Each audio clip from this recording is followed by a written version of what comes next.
أعوذ بالله من الشيطان الرجيم. بسم الله الرحمن الرحيم. وما آتاكم الرسول فخذوه وما نهاكم عنه فانتهوا. মহান আল্লাহ সমস্ত প্রশংসা যে আল্লাহ পাক রব্বুল আলামিন তাঁর দিন নাযিল করেছেন প্রিয় নবী মুহাম্মদুর রাসূলুল্লাহ সাল্লাল্লাহু আলাইহি সাল্লামের উপর। সে আল্লাহর সমস্ত প্রশংসা যে আল্লাহ পাক তাঁর দিনের পবিত্র কিতাব হিসাবে কোরআনুল কারীমকে নাযিল করেছেন এবং নবী করিম সাল্লাল্লাহু আলাইহি সাল্লামের হাদিসকে তার ব্যাখ্যা স্বরূপ বলে আখ্যায়িত করেছেন। দরুদ ও সালাম নাযিল হোক আমাদের প্রিয় নবী শেষ নবী মুহাম্মদুর রাসূলুল্লাহ সাল্লাল্লাহু আলাইহি সাল্লামের প্রতি, যার মাধ্যমে আল্লাহ পাক রব্বুল আলামিন তার দ্বীনকে পূর্ণতা দান করেছেন। আল্লাহুম্মা সাল্লি আলাইহি আল্লাহুম্মা বারিক আলাইহি। আমাদের জানা আছে যে আল্লাহ পাক রব্বুল আলামিন যে দ্বীন নাযিল করেছেন সেই দ্বীনের নাম হচ্ছে ইসলাম এবং সেই দিন কিয়ামত পর্যন্ত পৃথিবীতে থাকবে এবং সেই দিনের অনুসারীরাও থাকবে। আর এই একমাত্র দিন যেই দিনের উপর ইবাদত বন্দেগী করলে আল্লাহ শুধু কবুল করবেন। এই দিন ছাড়া অন্য কোনো পন্থায় আল্লাহর ইবাদত বন্দেগী করলে, আল্লাহ পাক রব্বুল আলামিনের সন্তুষ্টির আশা করলে তা আল্লাহ পাক রব্বুল আলামিন কবুল করবেন না। ওয়া ইয়াবতাগি গায়রাল ইসলামি দীনান ফালা ইউকবালা মিনহু ওয়া হুয়া ফিল আখিরাতি মিনাল খাসিরিন। যে ব্যক্তি ইসলাম ছাড়া অন্য কোনো পথ অবলম্বন করবে, অন্য কোনো দ্বীনের মাধ্যমে আল্লাহর সন্তুষ্টি চাইবে, ওয়ামান ইয়াবতাগি গায়রাল ইসলামে দীনান, ইসলাম ছাড়া অন্য জীবন বিধান কেউ যদি সন্ধান করে এবং তার উপর দিয়ে সে আল্লাহ রাব্বুল আলামিনের সন্তুষ্টি পেতে চায়, ফালা ইউকবালা মিনহু, আল্লাহ তা কখনো গ্রহণ করবেন না। ওয়া হুয়া ফিল আখিরাতি মিনাল খাসিরিন, এবং সেই ব্যক্তি পরকালে ক্ষতিগ্রস্তদের অন্তর্ভুক্ত হবে। আজকে আলোচনা করব স্বপ্নের ধর্ম সম্পর্কে। এমন এক ধর্মের কথা যেই দিনের ভিত্তি হচ্ছে স্বপ্নের উপর। এ সম্পর্কে জানার আগে আমাদের জেনে রাখতে হবে যে ইসলামের উৎস, দ্বীনে ইসলামের বিধিবিধান, আকীদাই হোক আর আহকাম হোক, মাসলা মাসাইল হোক আর বিশ্বাসের বিষয়গুলি হোক, সমস্ত বিষয়ের উৎস হচ্ছে, প্রথম উৎস হচ্ছে কোরআন কারীম, যে সম্পর্কে কারো দ্বিমত নেই। কোরআনুল কারীম হচ্ছে প্রথম উৎস। অধিকাংশ আলেমদের নিকটে, সারা পৃথিবীর সমস্ত মাযহাবের আইম্মায়ে কেরামদের নিকটে, ওলামাদের নিকটে চারটি হচ্ছে উৎস। এই ক্ষেত্রে হানাফিদেরও কোনো দ্বিমত নেই, শাফি, মালিকি, হাম্বলীদের কোনো দ্বিমত নেই। চারটি উৎসের কথা মনে রাখবেন, মানে এই চারটি উৎস থেকেই শরীয়ত নিতে হবে। আর পঞ্চম কোন উৎস শরীয়তের নেই। প্রথম উৎস হচ্ছে কোরআনুল কারীম, কিতাবুল্লাহ, আল্লাহর কিতাব। মানে দ্বীন নেবেন, ইসলাম নেবেন, ইসলামের আকীদা, ঈমান, বিশ্বাসী হোক আর আহকাম, মাসলা মাসাইলি হোক, শরীয়তের বিধিবিধান হোক, তা নিতে হবে প্রথম কোরআনুল কারীম থেকে। দ্বিতীয় উৎস হচ্ছে সুন্নতে রাসূলুল্লাহ, মানে আল্লাহ রাসূল সাল্লাল্লাহু আলাইহি সাল্লামের হাদিস, সুন্নাত। নবী করিম সাল্লাল্লাহু আলাইহি সাল্লাম যা করেছেন, যা করতে বলেছেন এবং যার স্বীকৃতি দান করেছেন, হয়তো সাহাবারা তাঁর সামনে করেছেন, তিনি করেননি, কিন্তু তিনি অনুমোদন দিয়েছেন, নিষেধ করেননি, বাধা দেননি, তার মানে তার পক্ষ থেকে তার স্বীকৃতি দেওয়া হয়েছে, করতে পারো। বিভিন্ন ক্ষেত্রে এরকম ঘটেছে। যেমন নবী করিম সাল্লাল্লাহু আলাইহি সাল্লাম দাব্বের গোশত খাননি, দাব গুই সাপ নয়, কিন্তু তারই মতোই কাছাকাছি। মরুভূমির দেশে হয়, এই আরব দেশে কত দাব বুঝেন তো না? বুঝেন না? এই দেশে খুব খাওয়া হয়। আর আমার দেশে এক শ্রেণীর জাহেল মূর্খরা আবার গুই সাপকে দাব মনে করে গুই সাপ খায়। গুই সাপ নয়, মরুভূমির দেশে, ভারতের রাজস্থান যেখানে মরুভূমি আছে সেখানে হয়, অন্য কোন এলাকায় হয় না। আর সৌদি আরবে হয়, যেহেতু এখানে মরুভূমি আছে। তো দাব নবী করিম সাল্লাল্লাহু আলাইহি সাল্লাম নিজে খাননি, বরং তার রুচি হয়নি, এই কথাও তিনি বলেছেন, আমার রুচি হচ্ছে না। তবে নবী করিম সাল্লাল্লাহু আলাইহি সাল্লামের সাহাবারা তার সামনে তার দস্তরখানে বসে খেয়েছেন, নিষেধ করেননি এবং তিনি খাননি। তাহলে তাকে কি বলবেন? জায়েজ না জায়েজ নয়? জায়েজ, হালাল। তো এই হচ্ছে তৃতীয় প্রকারের সুন্নত, অর্থাৎ অনুমোদন বা স্বীকৃতি। নবী সাল্লাল্লাহু আলাইহি ওয়াসাল্লাম অনুমোদন দিয়েছেন, তোমরা খেতে পারো, জায়েজ রয়েছে। বিশেষ কারণে তার মাতৃভূমিতে মক্কায় হতো না, তাই ছোট কাল থেকে খাওয়া, কোনো কিছু খাওয়ার অভ্যাস না থাকলে বড় হয়ে খেতে একটু অরুচি হয়। আমরা নিজের ক্ষেত্রে বুঝি এগুলি জিনিস, যে অনেক কিছু আছে ছোট থেকে খাইনি, বড় হয়ে খেতে আর ভালো লাগে না, আর কি খাবো, খাই না, কিন্তু তাকে হালাল মনে করি, যদি হালাল থাকে তাহলে। তো শরীয়তের দ্বিতীয় উৎস হচ্ছে সুন্নতে রাসূলুল্লাহ, আল্লাহ রাসূল সাল্লাল্লাহু আলাইহি ওয়াসাল্লামের সুন্নাত মানে হাদিস। তৃতীয় ক্ষেত্র হচ্ছে ইজমায়ে উম্মত, ফিকহের মাসলা বলছি, উসুলে ফিকহের কায়দা বলছি, এবং উসুলে ফিকহ সবাই এগুলি কথা মেনেছে, হানাফি শাফি মালিকি হাম্বলি সবাই মেনেছে। ইজমা উম্মতের ইজমা, উম্মতের ইজমা মানে সারা উম্মতের গণ্যমান্য উলামায়ে কেরামদের, গণ্যমান্য উলামায়ে কেরামদের, বিশিষ্ট উলামায়ে কেরামদের ঐক্যমত। ইজমা মানে ঐক্যমত। উম্মত মানে জনসাধারণ, গণতান্ত্রিক পদ্ধতিতে জনসাধারণের ভোটাভুটি নয়, কারণ জনসাধারণ ইসলাম সম্পর্কে জানেই বাকি, বা সাধারণ সামান্য কিছু এলম রাখে, মাদ্রাসা পড়েছে, তারা জানেই বা কতটুকু যে তাদের মতামত নিতে হবে, তাদের মতামতের কোনো মূল্যায়ন রয়েছে শরীয়তে? কোনো মূল্য নেই। এমন উলামায়ে কেরামদের মতের মূল্য রয়েছে শরীয়তে, যাদের এইরকম পাণ্ডিত্য যোগ্যতা আছে যে যারা কোরআন এবং সুন্নাতকে, হাদিসকে নেড়ে ঘেটে ইজতিহাদ করে তারা একটা সিদ্ধান্তে পৌঁছিতে পারেন যে এই মাসলায় এইরকম জবাব হওয়া উচিত বা উত্তর হওয়া উচিত, বা এই সমস্যার এই সমাধান হওয়া উচিত। তারাই গণ্যমান্য উলামায়ে কেরাম, তাদের ঐক্যমত। তারা ইসলামে গণতন্ত্র নেই যে জাহেল মূর্খ জ্ঞানী সবাই সমান, কথা নেই, শিক্ষিত অশিক্ষিত সবাই সমান, ইসলামে নেই। উম্মতের উলামায়ে কেরাম, যোগ্য উলামায়ে কেরামদের ইজমা ঐক্যমত হচ্ছে তৃতীয় উৎস। তবে এই ক্ষেত্রে একটি কথা মনে রাখতে হবে, কারণ এই ক্ষেত্রে বিদআতীরা বিভ্রান্ত করে যে কোনো জিনিস কোরআনে যদি না থাকে, হাদিসে না থাকে, আর তারা করে, বিদআতীরা করে, তাদেরকে যদি বলেন এটা করছেন কেন, হাদিসে নেই কোরআনে নেই, বলছে এই ক্ষেত্রে ইজমা হয়ে গেছে। ইজমা হয়ে গেছে, ইজমা কিয়াস আছে, এটি ভারত বাংলাদেশি ভাষায় বলছি, তাই না? ইজমা কিয়াস আছে। ইজমা কিয়াস নিজেও বুঝে না, যেন হিন্দুরা হিন্দু ধর্ম বুঝে না। হিন্দুকে যদি জিজ্ঞাসা করেন যে আপনি বলেন হিন্দু ধর্ম কি, বলতে পারবে না, বলতে পারবে না, কিন্তু সে হিন্দু। ওই রকমই বিদআতীরা যারা ইজমা কিয়াসের কথা বলে, ইজমা কিয়াস কি জিজ্ঞেস করেন বলতেই পারবে না, কিন্তু ইজমা কিয়াস হয়ে গেছে। তো এইরকম ধর্ম মুসলমান মানলে হবে না, যে যা বুঝি না আবার তাও দোহাই দিই, হিন্দুদের মতো।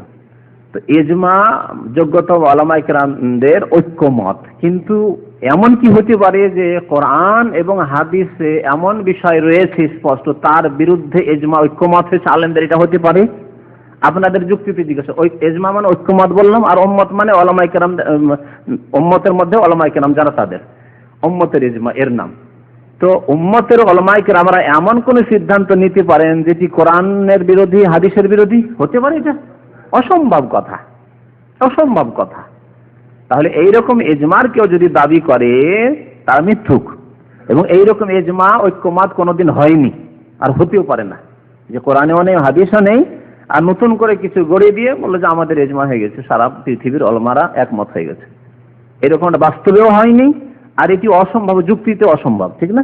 বুঝতে পারছেন যে যুক্তিতে অসম্ভব, আর বাস্তবে এরকম কোনোদিন পৃথিবীতে হয়নি যে সারা পৃথিবীর উলামারা এক জায়গায় কোনো মিটিং করে কোরআন হাদিসে এমন কোনো মাসলা বিধান নেই আর সেটা পাশ করে দিয়েছে তারা, যেন এটা হবে, এটা জায়েজ, এটা না জায়েজ, এটা হালাল, এটা হারাম, এটা সুন্নাত, এটা বিদআত, এরকম পাশ করে দিয়েছে, অথচ কোরআন হাদিসে নেই। এইরকম হতে পারে না।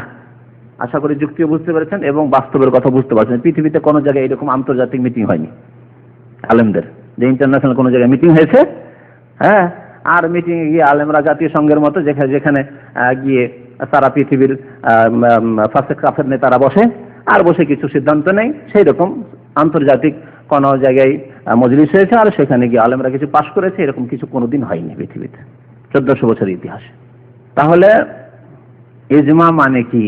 ইজমা মানে এমন কিছু যা কোরআন এবং হাদিসে আছে, কোরআন হাদিস বিরোধী নয়, কোরআন এবং হাদিসে আছে, এবং সেই সম্পর্কে এমন এক মাসলা, স্পষ্ট মাসলা, যে ক্ষেত্রে আর ইখতিলাফ নেই, মতানৈক্য নেই, সেই জন্য সমস্ত উম্মতের ঐক্যমত হয়ে গেছে। যেমন 5 ওয়াক্ত নামাজ ফরজ, যেমন কি 5 ওয়াক্ত নামাজ ফরজ, কোরআনেও আছে, ইঙ্গিতে থাকে, কিন্তু কোরআনেও আছে, হাদিসেও আছে 5 সালাওয়াত।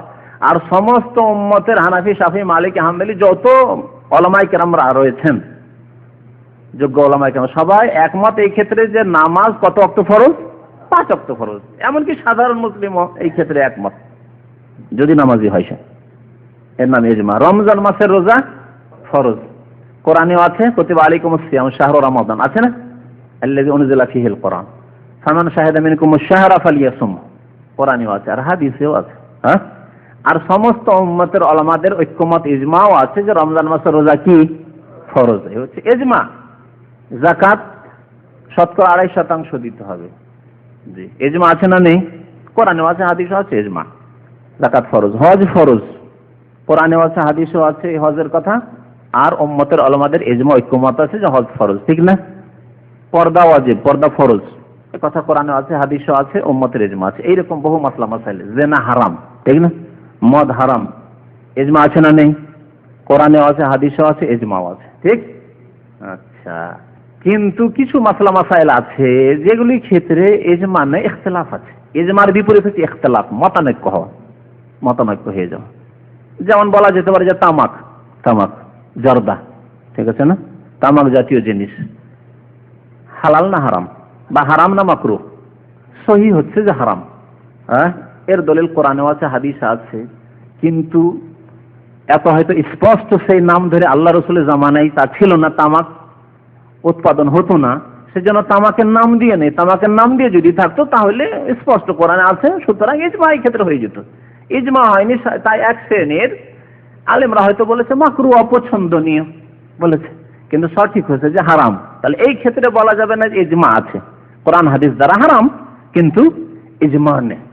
এইরকম বেশ কিছু মাসলা মাসাইল আছে যে ক্ষেত্রে বলা যেতে পারে কেউ বলেছে মাকরুহ, কেউ বলেছে হালাল, কেউ হারাম বলতে পারে। নামাজের মাসলাই বলি, নামাজের মাসলা, নামাজ 5 ওয়াক্ত কি ফরজ, কিন্তু নামাজে রাফাই দান করা, ঠিক আছে? নামাজে আমিন বলা হাদিসে আছে না নেই? জোরে আমিন বলা আছে হাদিসে, কিন্তু এই ক্ষেত্রে ইজমা আছে কি?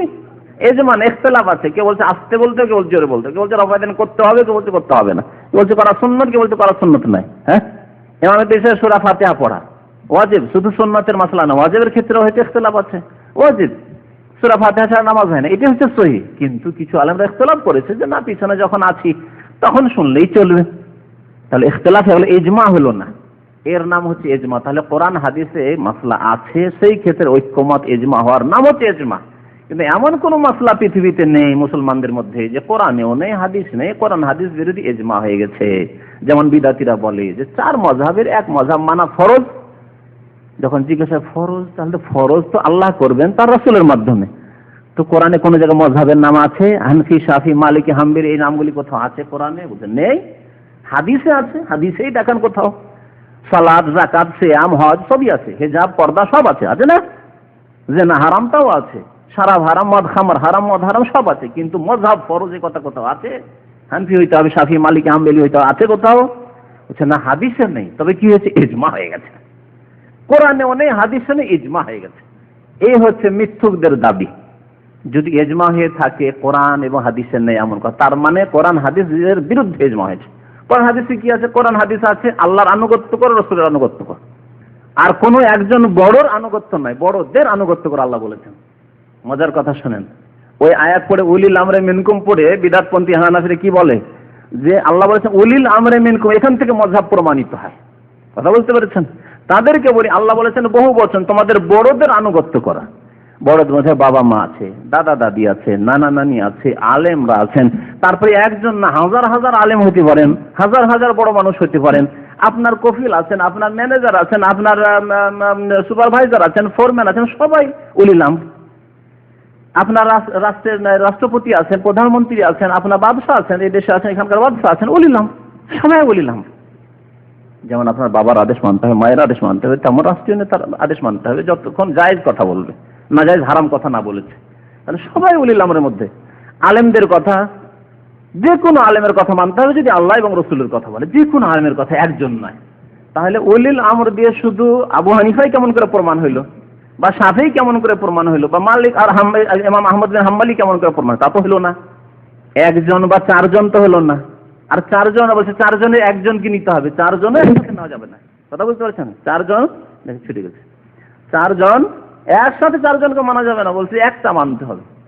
এসবগুলি সব ভিত্তিহীন কথাবার্তা যা মযহাবপন্থী বিদআতীরা বলে থাকে যে তোমাকে মুসলমান হওয়ার সাথে সাথে আরেকটা লেভেল লাগাইতে হবে, হয় হানফি লেভেল লাগাও, আর নয় শাফি লেভেল লাগাও, না হয় মালিকি লেভেল লাগাও, না হাম্বলি লেভেল লাগাও।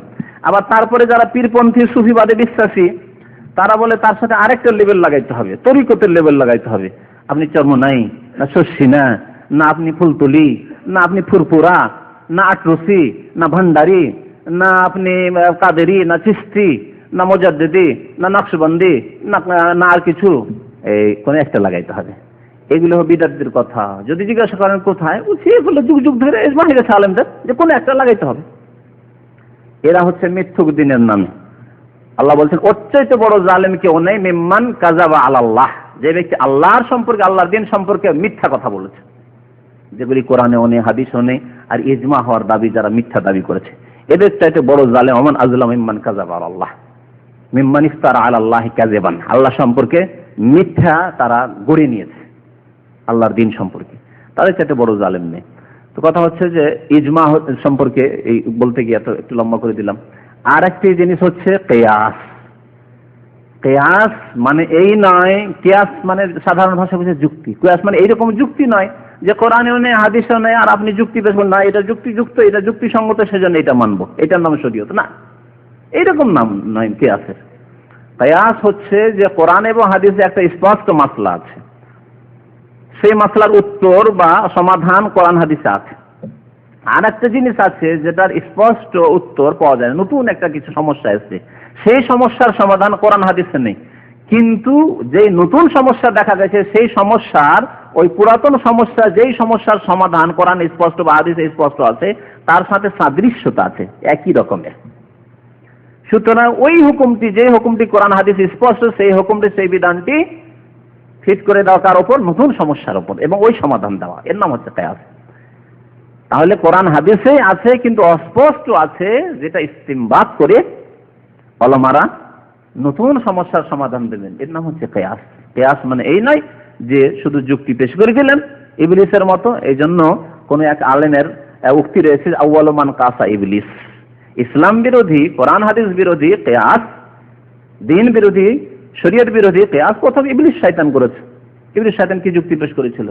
যে না, আদমকে সেজদা কি করে করতে পারে, আমার কাছে যুক্তি আছে, সেজদা না করার যুক্তি আছে, কি যে আনা খায়রুম মিনহু, আমি তার চাইতে উত্তম। কেন উত্তম? বলছে খালাকতানি মিন নারিন ওয়া খালাকতাহু মিন তিন, আমাকে আগুন দিয়ে আল্লাহ সৃষ্টি করেছো তুমি, আর আদমকে সৃষ্টি করেছো মাটি দিয়ে, আর মাটির চাইতে আগুন বেশি শক্তিশালী, বেশি শ্রেষ্ঠ। সুতরাং আমি, তাহলে বোঝা গেল যে আমি যখন আগুন দিয়ে সৃষ্টি হয়েছি, তাহলে আগুন যখন শ্রেষ্ঠ মাটির চাইতে, তাহলে এর পরে কি রেজাল্ট, কি ফলাফল? যে আমি তাহলে আদম চাইতে শ্রেষ্ঠ। সুতরাং শ্রেষ্ঠ কি করে ওই ব্যক্তিকে সেজদা করতে পারে যে শ্রেষ্ঠ নয়, যে তার চাইতে নিম্নমানের, নিম্ন স্তরের। আউয়ালু মান কাসা ইবলিস। তো এইরকম কিয়াস যদি কেউ করে, যে কোরআন হাদিস বিরোধী কিয়াস, যেমন বহু মাসলা মাসাইলে ফিকহের কিতাবগুলিতে রয়েছে মযহাবপন্থীদের, সেগুলো হচ্ছে শয়তানি কিয়াস, এগুলি কিয়াস হচ্ছে কিয়াস। এই জন্য মযহাবের সমস্ত কথা মেনে নেওয়া গুমরাহি, কারণ সেগুলি হচ্ছে মানুষের মত। মানুষের মতের মধ্যে যেগুলি ভুল আছে অবশ্যই ছেড়ে দেওয়া ফরজ, আর যেগুলি সহি কথা, আল্লাহ রাসূলের কথাই বলেছেন ইমাম আবু হানিফা, শাফি, মালিক, আহমদ, সেগুলি অবশ্যই নেওয়া ফরজ, কারণ সেগুলি তাদের মন গড়া কথা নেই, আল্লাহ রাসূলের কথা। বুঝতে পারছেন তো আশা করি? তাহলে তাদের কথা, আইম্মায়ে কেরামদের কথা, মযহাবের কথা, যেগুলি আল্লাহ এবং রাসূলের কথার অনুকূলে, সেগুলি অবশ্যই নেওয়া জরুরি। আর যেগুলি কোরআন হাদিস বিরোধী, তাদের কিতাবাদিতে রয়েছে, তাদের কিতাব, তাদের নামে যে সব কিতাব লেখা হয়েছে, তাদের মযহাবের নামে যেসব কিতাবাদি লেখা হয়েছে, অনেকের কিতাবই নেই, আবু হানিফা রাহমাতুল্লাহ যেমন নিজের লেখা কিতাবই নেই, কিন্তু তার নামে বহু কথাই লেখা হয়েছে। কোনটা যে তিনি বলেছেন আর কোনগুলিই বা তিনি বলেননি বা স্বীকৃতি তিনি আল্লাহ পাকই ভালো জানেন, কিন্তু তার নামে, তার মযহাবের নামে চালিয়ে দেওয়া হয়েছে। তাহলে সেগুলি ছেড়ে দিতে হবে, ছেড়ে দেওয়া ফরজ, যেগুলি শরীয়ত সম্মত নয়, কোরআন এবং হাদিস সম্মত নয়। চারটি বিষয় বললাম, কোরআন কারীম আর হাদিস, ইজমা আর কিয়াস, এই চারটি হচ্ছে শরীয়তের উৎস, এটুকু জেনে নেন। এরপরে পঞ্চম কোনো উৎস নেই, উম্মতের উলামায়ে কেরামরা বলেননি। আর পঞ্চম উৎস বলেননি যে স্বপ্ন উৎস। কেউ যদি স্বপ্ন দেখে, স্বপ্ন দেখে তার উপর আমল করলে সে নাজাত পাবে, দুনিয়ায় সুখী হবে, আখিরাতে সুখী হবে, আল্লাহ সন্তুষ্টি হাসিল করবে, এইরকম কথা আলেমরা কেউ বলেননি। কারণ মানুষের স্বপ্ন আল্লাহর পক্ষ থেকে হইতে পারে, আর শয়তানের পক্ষ থেকে হতে পারে। আবার দিনে যেসব কথাবার্তা চিন্তা করে, সেসব কথাই রাত্রে দেখতে পারে। তিন রকম স্বপ্ন দেখে থাকে। স্বপ্নের বিষয়ে বেশি বিস্তারিত আলোচনা করা যাবে না, তবে এতটুকু জেনে রাখা ভালো যে অনেক সময় আল্লাহর পক্ষ থেকে স্বপ্ন হয়, নিজে দেখে অথবা আপনার জন্য অন্য কেউ দেখে। আর অনেক সময় শয়তান আপনাকে পেরেশান করার জন্য, আপনার বাবা মারা গেছে, আপনার মা মরে গেছে, আপনি নিজেই মরে গেছেন, বুঝতে পারছেন? তারপরে আপনাকে সাপে কামড় দিতে আসছে, দংশন করতে আসছে, এসব দেখে ঘাবড়িয়ে যায় অনেকে, আর ঘাবড়িয়ে গিয়ে পেরেশান হয়ে যায়, সারা দিন রাত পেরেশান থাকে, হয় না এরকম? তো শয়তানের পক্ষে অনেক সময় মুমিন বান্দায় কষ্ট দেওয়ার জন্য এরকম স্বপ্ন দেখে থাকে। আবার স্বপ্ন খেয়ালি পোলাও হয়। খেয়ালি পোলাও মানে সারাদিন কোন মেয়ের খেয়াল করেছেন, বিয়ে শাদী করতে যাবে না, আমার গ্রামে একটা মেয়ে আছে কলেজে পড়ে, ওই মেয়েটার পিছনে সব সারাদিন ওই চিন্তা করতে আছে, রাত্রে ওই মেয়েটাকে দেখছেন, দেখবেন না? দেখবেন না? সারাদিন চিন্তা করে তো রাত্রে দেখবেন। বলছি তাহলে আল্লাহর পক্ষ থেকে মেয়েটাকে যখন রাত্রে দেখছি তাহলে আল্লাহর পক্ষ থেকে নাকি? না, আল্লাহর পক্ষ থেকে না, সারাদিন ওই খেয়াল করেছেন সেই জন্য দেখছেন আপনি। দিনে যেসব নেশা করবেন বারবার করে, আপনি যেদিকে আপনার ধ্যান যাবে, মন যাবে, সেসব কথা রাত্রে আপনি ঘুমে দেখবেন। এটা হচ্ছে মানুষের স্বভাব। স্বপ্নে এরকম দেখা যায়। যে কোনো ধ্যান টাকা পয়সার জন্য যদি করেন তাই দেখবেন। কারোর সাথে লড়াই ঝগড়া করেছেন বা টেনশন আছেন, রাত্রে দেখবেন যে তার সাথে মারামারি চলছে, দেখেন এরকম অনেক সময় এইরকম ঘটনা। একজন এইরকম হয়েছে, টেনশন চলছিল, একই জায়গায় চাকরি করে, টেনশন ছিল, আর রাত্রে তাকে বিকট আকারে দেখে, আর দেখে সে ভয় পেয়ে যায়। দিনে একটু টেনশন চলে, ঝগড়া হয়, দ্বন্দ্ব হয়, আর রাত্রেও তাকে দেখে এমন যে তাকে মারতে আসছে, দেখে আরো ঘাবড়িয়ে যায়। তো বলবেন যে এটা আল্লাহর পক্ষ থেকে নাকি? না, সব আপনি রাত্রে দিনে খেয়াল করছেন, রাত্রে ওইসব দেখছেন। তো 3 রকম স্বপ্ন। তাহলে বোঝা গেল যে কোনটা স্বপ্ন আল্লাহর পক্ষ থেকে, কোনটা শয়তানের, বলা যাবে না। সেই জন্য স্বপ্নের ওপর নির্ভর করা যাবে না। আপনার দৈনন্দিন ক্ষেত্রেও নির্ভর করা যাবে না, আর শরীয়তের ক্ষেত্রে তো যাবেই না। শরীয়তের ক্ষেত্রে শুধুমাত্র আম্বিয়াদের স্বপ্ন হচ্ছে ওহী, আম্বিয়া কেরামগণের স্বপ্ন হচ্ছে ওহী। ইব্রাহিম আলাইহিস সালাম স্বপ্ন দেখলেন, তার স্বপ্ন আপনার স্বপ্নের মতো না, তার স্বপ্ন ওহী। তিনি স্বপ্ন দেখেন আন্নী আযবাহুকা, বলছেন ছেলেকে যে আমি জবাই করছি, হে ইসমাইল তোমাকে জবাই করছি। ফানজুর মাযা তারা, তোমার মত কি? বলছেন ইয়া আবাতি ফাল মা তুমার, যা আল্লাহর আদেশ হয়েছে আপনি করে ফেলুন। ছেলেও জানছে যে আব্বা যখন স্বপ্ন দেখছেন তাহলে আল্লাহর আদেশ হয়েছে। কিন্তু আমি কি সেই রকম? না, আমাকে শয়তানও বলতে পারে, আপনাকে শয়তান বলতে পারে। বাংলাদেশে এরকম করেছে নাকি গত বছর না তার আগের বছর একজন কে স্বপ্নে দেখেছে যে তার সে ইব্রাহিম আলাইহিস সালামের মতো নাকি কুরবানি করছে, ছেলেকে দিয়েছে জবাই করে। হ্যাঁ, নিজেই করে দিয়েছে ইব্রাহিম খলিলুল্লাহ হওয়ার জন্য, বক্তৃতা শুনে। সুবহানাল্লাহ। তো যাই হোক, এইরকম স্বপ্ন সম্পর্কে এরকম ভ্রান্ত ধারণা সুফিদের আছে, পীরপন্থীদের আছে, বিদআতপন্থীদের আছে, যে স্বপ্ন দেখলে করে ফেলো। এই জন্য যতগুলি মাজার তৈরি হয় বেশিরভাগ মাজারের ক্ষেত্রে এইরকমই ধারণা কাজ করেছে, যে রাত্রে স্বপ্ন দেখেছে কেউ যে আল্লাহর ওলি এখানে শুয়ে আছে, অমুক জায়গায় আল্লাহর ওলি শুয়ে আছে, আর সকালে উঠে দেখলে যেটা তো ফলপ্রসূ ব্যবসা, বিনা পুঁজির ব্যবসা, কবরটা একটু পাকা করে দিলে, চাদর টাদর চড়িয়ে দিলে কাজ হয়ে যায়, নজর নিয়াজ করতে থাকবে, আর ভালো একটা ইনকাম সোর্স খুলে যাবে। এইভাবে ভারত, বাংলাদেশ, পাকিস্তানে বহু মাজার তৈরি হয়েছে স্বপ্নের উপর ভিত্তি করে। তো স্বপ্নের ধর্মের মধ্যে কবর পূজার ধর্মটি স্বপ্নের ধর্ম, শিরকি ধর্ম। আর তবলিগি ধর্ম যেটি, সেটি স্বপ্নের ধর্ম। তবলিগি ধর্ম স্বপ্নের ধর্ম। কেমন করে স্বপ্নের ধর্ম তা আপনাদেরকে শোনাবো। তাদের 2টি কিতাব আপনাদের সামনে আছে, একটি হচ্ছে ফাজাইলে দুরুদ শরীফ, ফাজাইলে দুরুদ শরীফ, আর একটি হচ্ছে ফাজাইলে হজ। আর বাকিগুলি ফাজাইল আমলে নয়, ফাজাইলে নামাজ, ফাজাইলে জিকির, ফাজাইলে তাবলীগ, হেকায়েতে সাহাবা, আর পাস্তিকা, ইলাজ, এই সবগুলি যে আছে ওগুলি ইনশাআল্লাহ তাআলা অন্য সময় দেখানো হবে। কিন্তু এই 2টি কিতাব থেকে দেখাবো স্বপ্নের ধর্ম হচ্ছে তাবলীগ জামাত। স্বপ্ন ধর্ম হচ্ছে তাবলীগ জামাত, সেটি দ্বীনে ইসলাম নয়, সেটি হচ্ছে স্বপ্নের ধর্ম। প্রথম কথা এই স্বপ্ন দিয়ে এই তাবলীগ জামাত শুরু হচ্ছে। আর এই ঘটনা তারা কোনো কিতাবে লিখে না, তারা মুখে মুখে বর্ণনা করে। যারাই চিল্লা যায় তাদেরকে এই ঘটনা শোনানো হয় যে আমরা এই তাবলীগ কোত্থেকে পেয়েছি জানেন? এই তাবলীগ সরাসরি রাসূলুল্লাহ সাল্লাল্লাহু আলাইহি ওয়াসাল্লাম আমাদেরকে দিয়েছেন। এই বয়ান করা হয় তাদের বয়ানগুলিতে। কেমন ভাবে দিয়েছেন? তারা বলে থাকে যে ইলিয়াস সাহেব মদিনা মুনাওয়ারায় ছিলেন, মসজিদে নববীতে জাগ্রত অবস্থায়, আবার কেউ কেউ বয়ান করে জাগ্রত অবস্থায়, আর কেউ বলে যে তিনি নিদ্রার অবস্থায় ছিলেন। স্বপ্ন যোগে পেয়েছেন, আর কেউ বলে জাগ্রত অবস্থায়। কারণ এই সুফিদের নিকটে, বিদআতপন্থীদের নিকটে নবী নাকি শুধু নিদ্রাই নয়, স্বপ্নে নয়, জাগ্রত অবস্থায় এসে তাদের সাথে কথাবার্তা বলেন, এইরকম ধারণাও তাদের আছে। এই জন্য তাদের 2টি বর্ণনা আছে। কেউ বলে জাগ্রত অবস্থায় আল্লাহ নবী এসে সাক্ষাৎ করেন, আল্লাহ নবীর সাথে মোলাকাত হয়ে যায়, আর কেউ কেউ বলে যে স্বপ্ন যোগে নবী সাল্লাল্লাহু আলাইহি সাল্লামকে দেখেন ইলিয়াস সাহেব। নবী সাল্লাল্লাহু আলাইহি সাল্লাম উঠে চলে এসে ইলিয়াস সাহেবের কাছে মসজিদে নববীতে এসে বলছেন, ইলিয়াস তুমি এখানে কেন ঘুমাও? তুমি এত গাফিলতিতে আছো, আর ভারতের অবস্থা কি হচ্ছে? হিন্দুরা বিস্তার লাভ করলো, আর যারা মুসলিম আছে তারাও মুরতাদ হয়ে যাচ্ছে, আর সব বেনামাজি হয়ে যাচ্ছে, বেদিন হয়ে যাচ্ছে, দিন নেই, ধর্ম নেই, পর্দা নেই, কিচ্ছু নেই। কি করছে এখানে বসে বসে? যাও তুমি, আমার আদেশে তুমি যাও ওই ভারতে। আর বিশেষ করে ভারতের ওই গ্রামের নাম নিয়ে নাকি নবী সাল্লাল্লাহু আলাইহি ওয়াসাল্লাম বলেছেন, যে গ্রাম থেকে সারা পৃথিবীর প্রথম তবলিগ আজকে থেকে 60-65 বছর আগে শুরু হয়। সেই গ্রামের নাম হচ্ছে মেওয়াত। গ্রামের নাম হচ্ছে মেওয়াত। তাদের কিতাবাদের ভূমিকাতে পাবেন। মেওয়াত এই গ্রামটি হচ্ছে হরিয়ানার একটি গ্রাম, যেখান থেকে প্রথম ইলিয়াস সাহেব তবলিগ শুরু করেন। এই তবলিগ জামাতের চিল্লা প্রথম ওইখান থেকে শুরু হয়। যাও ওই মেওয়াতে হয়েছিল কিছু লোক, রহস্যের কথা, কিছু লোক এই মযহাবপন্থী, তারা হানাফি ছিল, সেখান থেকে কোরআন হাদিসের অনুসারী হয়ে গেছিল, আহলে হাদিস হয়ে গেছিল, যার ফলে তাদের মাথার ব্যথা। এই জন্য বলা হচ্ছে তবলিগ জামাত ইসলামের তবলিগ নয়, দুটি জিনিসের তবলিগ। এক হচ্ছে মযহাবের তবলিগ, যে মুসলিমকে হানাফি বানাইতে হবে, আর দ্বিতীয় হচ্ছে সুফিবাদের তবলিগ, যে তাদেরকে সুফি বানাইতে হবে, অর্থাৎ নকশবন্দি, চিশতি, কাদেরি, সাহারওয়ার্দী এসব বানাইতে হবে। এসব সিলসিলা তরিকতে জোড়াতে হবে, তরিকতে ফিরিয়ে নিয়ে আসতে হবে। মাথা খারাপ হয়ে গেল যে আরে বাপরে, মযহাব থেকে বেরিয়ে যাচ্ছে, তাহলে তো এইভাবে যদি এইরকম মন মানসিকতা মানুষের তৈরি হয়ে যায় যে কোরআন হাদিস আল্লাহ রসুলের কথা মানবো, তাহলে তো ঠেকানো যাবে না। কারণ এই এমন একটা কি আকর্ষণ, আল্লাহ এবং রসুলের আকর্ষণ। কেউ যদি জেনে যায় যে সরাসরি আল্লাহ রসুলের অনুসরণ করে কেন ভায়া ধরবো, এই যুক্তি যদি বুঝে, তাহলে আর ঠেকাতে পারবে না কোনো শক্তি তাদের।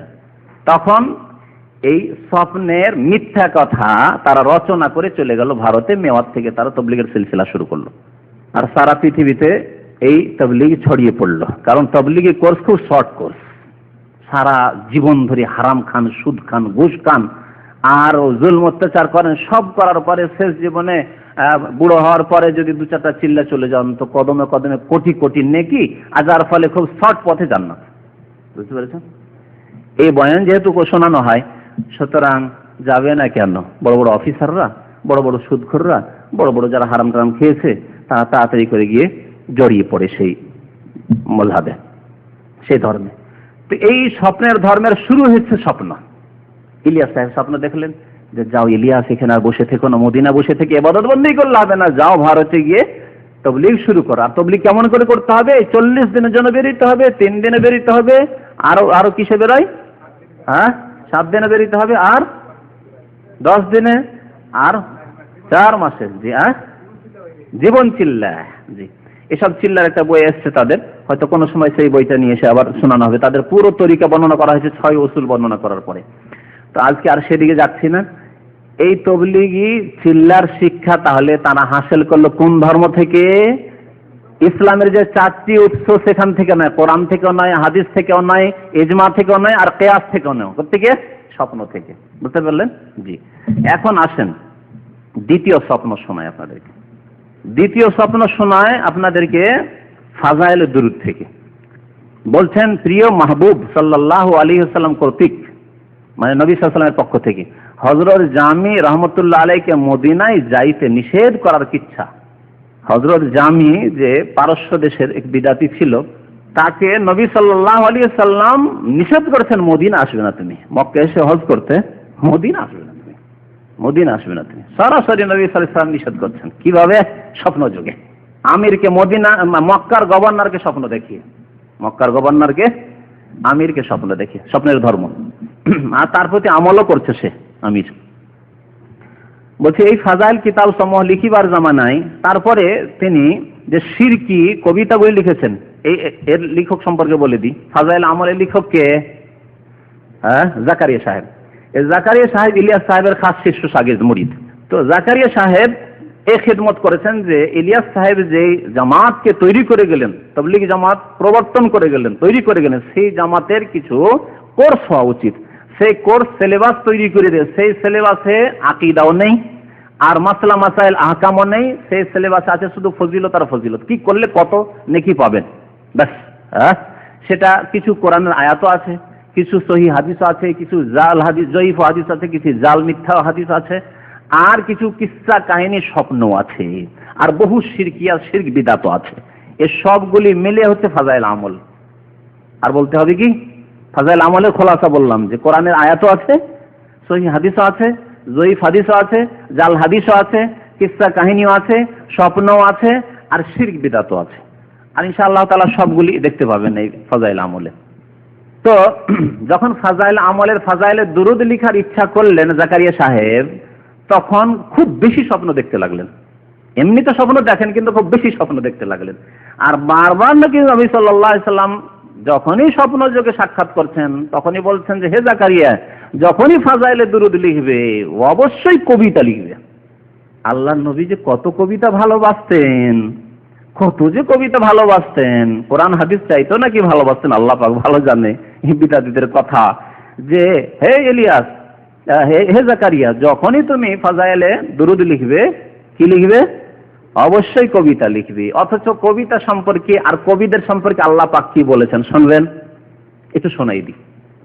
আল্লাহ পাক রব্বুল আলামিন সূরা শুআরার শেষ দিকে, শেষ আয়াত, 3-4টি আয়াত শেষ দিকে আল্লাহ বলছেন, ওয়াশ-শুআরাউ ইয়াত্তাবিউহুমুল গাউন, কবিগণ বা কবিরা যারা কাব্য রচনাকারী, ইয়াত্তাবিউহুমুল গাউন, তাদের অনুসরণ করে পথভ্রষ্টরা। মানে তারা কত পথভ্রষ্ট যে তাদের অনুসারীরাও পথভ্রষ্ট। বুঝতে পারলেন? কবিরা কি করে? ইয়াত্তাবিউহুমুল গাউন, তাদের অনুসরণকারীরা হচ্ছে আল গাউন, পথভ্রষ্ট গোমরাহ। আল্লাহ বলছেন কেন জানো? আলাম তারা আন্নাহুম ফি কুল্লি ওয়াদিন ইয়াহিমুন, তুমি কি কোনোদিন দেখোনি কোনো কবিকে যে কবি রাস্তা রাস্তায় আর মাঠে মাঠে আর বিভিন্ন উপত্যকায়, পাহাড় পর্বতে আর নদীর কিনারা কিনারায় পাগলের মতো ঘুরে বেড়ায়? নদীর একটা দৃশ্য দেখলো আর এ পানি বয়ে যাচ্ছে খলখল করে, একটা কবিতা রচনা করে দিল। পাহাড়ের একটা দৃশ্য দেখলো, পর্বতের একটা দৃশ্য দেখলো, বৃষ্টির একটা দৃশ্য দেখলো, মুসলধার বৃষ্টির কাব্য রচনা করে দিল। হ্যাঁ, আমাদের ছোট নদী আঁকে বাঁকে চলে, আছে না? হ্যাঁ, তো এইরকম হচ্ছে কবিরা। আল্লাহ বলছেন আলাম তারা আন্নাহুম ফি কুল্লি ওয়াদিন ইয়াহিমুন, দেখলো একটি সুন্দরী যুবতীকে দেখলো, দেখার পরে এত ভালো লাগলো, তার মাথার চুল থেকে পা পর্যন্ত কোনখান কি তিলকে তাল করে সাজিয়ে দিল কবিতায়। এগুলি করে না তো কবিরা? তাই করে। গানে কি পান? গানে তো এগুলি পান। হ্যাঁ, ওর চুল কত সুন্দর, তার মাথা কত সুন্দর, তার নাকটা কত সুন্দর, তার পাগলি কত সুন্দর, এগুলি তো থাকে গানে। আল্লাহ বলছেন যে প্রত্যেক উপত্যকা, আলাম তার আন্নাহুম ফি কুল্লি ওয়াদিন, প্রত্যেক উপত্যকা মাঠে মাঠে ইয়াহিমুন, পাগলের মতো ঘুরে বেড়ায়। আর কি করে তারা? ওয়া আন্নাহুম ইয়াকুলুনা মা লা ইয়াফআলুন, আর কবিরা এমন এমন ভালো কথাও বলে কিন্তু ভালো আমল করে না। তারা কথা বলে একরকম আর করে আর একরকম। হয় লম্পট তারা, কিন্তু অনেক সময় ভালো ভালো কথাও বলে। ওয়া আন্নাহুম ইয়াকুলুনা মা লা ইয়াফআলুন ইল্লাল্লাযীনা আমানু, আল্লাহ বলছে তবে অল্প কিছু লোক আছে যারা ঈমানদার, এরকম শিরকওয়ালা নাই, এরকম শিরকওয়ালা নাই, ঈমানদার। সাহাবায়ে কেরামদের মধ্যে দুই একজন সাহাবী হাসান বিন সাবিত ছিলেন, যেমন রাদিয়াল্লাহু তাআলা আনহু। কবিতার দ্বারা ইসলামের জিহাদ করতেন, তিনি কাফেরদের উপর আঘাত করতেন। নবী করিম সাল্লাল্লাহু আলাইহি ওয়াসাল্লাম বললেন, হাসান বিন সাবিত, এই কাফেররা আমার কুৎসা গায়, আমার পরিবারের কুৎসা গায়, মুসলিম নারীদের কুৎসা গায়, তুমি এদের জবাব দাও। জবাব দিতেন ইসলামের পক্ষ থেকে। ইল্লাল্লাযীনা আমানু ওয়া আমিলুস সালিহাত, এবং তারা সৎকর্মশীল, বেনামাজি কবি নয়, মুশরিক কবর পূজারী মাজারপন্থী পীরপন্থী কবি নয়। ওয়া আমিলুস সালিহাত ওয়া যাকারুল্লাহ কাসীরা, আল্লাহকে বেশি বেশি স্মরণ করে, রাসূলকে স্মরণ করে না, শিরক করে না। আর এখানে আছে রাসূল তারাহাম ইয়া নবী আল্লাহ তারাহাম, জামাহজুরি বারা আমার জানে আলম তারাহাম ইয়া নবী আল্লাহ তারাহাম। দেখলেন কার জিকির করছে, কার স্মরণ করছে? রাসূলের। হে আল্লাহর নবী রহম করুন, রহম করুন। তরজমাটা তার অনুবাদ থেকে আপনাদেরকে শোনাবো, আমার অনুবাদ না, বুঝলেন? তার তরজমা থেকে শোনাচ্ছি আপনার তরজমা। ইয়া রাসূলুল্লাহ, আপনার বিচ্ছেদে সমস্ত সৃষ্টি জগতের প্রতিটি ধূলিকণা মর্মাহত। হে আল্লাহর পেয়ারা নবী সাল্লাল্লাহু আলাইহি সাল্লাম, মেহেরবানি পূর্বক আপনি একটু দয়া ও রহমের দৃষ্টি নিক্ষেপ করুন। হে আল্লাহর নবী, আপনি মেহেরবানি পূর্বক একটু দয়া ও রহমের দৃষ্টি নিক্ষেপ করুন। কার কাছে চাইছে রহমত? রাসূলের কাছে। তাহলে এরা হলো ইল্লাল্লাযীনা আমানু না আশরাকু ওয়া আমিলুস সালিহাত না সাইয়্যাত ওয়া যাকারুল্লাহ, আল্লাহর জিকির করলো না যাকারুন নবী। দেখলেন আল্লাহ বলছেন ওই রকম কবিদের কথা যারা ইসলামিক কবি, মুসলিম কবি, যারা ইসলামের খেদমত করেছে, জিহাদ করেছে। যাকারুল্লাহ কাসীরা, আল্লাহকে খুব বেশি বেশি স্মরণ করেছে। ওয়ান্তাসারু মিন বাদি মা যালামু, তাদের উপর জুলম অত্যাচার হওয়ার পরে তারা প্রতিশোধ নিয়েছে। ইসলামের কাব্য রচনা করে তারা কবিতার দ্বারা তারা প্রতিশোধ নিয়েছে কাফেরদের কাছ থেকে। তো দেখেন স্বপ্নের ধর্মের কথা, দেখেন কি স্বপ্ন দেখছেন জাকারিয়া সাহেব। বলছেন যে এই ফাজাইলের কিতাব সমূহ লিখিবার জামানায় এই অধম স্বয়ং অথবা কোনো সময় অন্য বন্ধুদের কিছু কিছু স্বপ্ন, একবার স্বপ্ন না, নিজেও এবং অন্যান্য বন্ধু বান্ধবরা স্বপ্ন দেখছেন এবং সুসংবাদ হাসিল হইয়াছে। সুসংবাদ হাসিল হয়েছে মানে স্বপ্নের মাধ্যমে সুসংবাদ হাসিল হয়েছে। কেমন করে জানলেন যে সুসংবাদ? কারণ স্বপ্ন তিন প্রকার হতে পারে। আপনি সারাদিন খেয়াল করছেন কি লিখবো কি লিখবো কি লিখবো, তখন আসে শয়তান আসছে, আসার পরে বলছে যে কিস্সা লিখো, না ওই লিখো, কাসিদা লিখো, কবিতা লিখো। আর কবিতা কোনটি? ওই জামি সাহেবের সিরকি কবিতা। শয়তান এসে, ইবলিস শয়তান হয়তো আপনাকে শিরকের দিকে নিয়ে যাচ্ছে। শয়তান এদেরকে নিয়ে খেলা করেছে। ইবলিস শয়তান তাদেরকে এমন খেলা করেছে যে এত বড় বড় আলেম হওয়া সত্ত্বেও তাদেরকে শিরকে ডুবিয়ে দিয়েছে। বহুদিনের খেদমতের সাথে সাথে তাদেরকে শিরকে ডুবিয়ে দিয়ে একবার জাহান্নামের রাস্তায় নিয়ে চলে গেছে। বড় আফসোসের কথা। তাদের খেদমত অবশ্যই কিছু আছে, কিন্তু শিরক দিয়ে সমস্ত খেদমতকে ধ্বংস করে দিয়েছে ইবলিস শয়তান। বলছেন যে কিছু স্বপ্ন এবং সুসংবাদ হাসিল হইয়াছে। এই ফাজাইলে দুরুদ বই লিখিবার সময় এক রাতে আমাকে স্বপ্নের মধ্যে আদেশ করা হইল। দেখলেন, স্বপ্নে আদেশ হয় এদের কাছে। কোরআন এবং হাদিসের আদেশ এদের জন্য যথেষ্ট নয়, স্বপ্নে আদেশ হইল যে এই বইয়ের মধ্যে অবশ্যই কাসিদা অর্থাৎ প্রশংসা সম্বলিত কবিতা লিখিও, কিন্তু কোন কাসিদা লিখব তাহা বলা হয় নাই। তবে এই অধমের দেমাগে স্বপ্নের মধ্যে অথবা দুই স্বপ্নের মধ্যভাগে জাগ্রত অবস্থায় এই ধারণা আসিল। নিজে খেয়াল করতে লাগলেন, স্বপ্নে খেয়াল করতে লাগলেন, অথবা স্বপ্ন থেকে জেগে দুই স্বপ্নের মাঝখানে, মানে দুইবার স্বপ্ন দেখছে, মধ্যখানে খেয়াল করছে যে হতে পারে সেই কাসিদাই হতে পারে। এই ধারণা আসিল যে ইশারা ওই কাসিদার দিকে যাহা হযরত মাওলানা জামি রহমতুল্লাহ ইউসুফ জুলেখা নামক কিতাবে শুরুতে লিখিয়াছেন।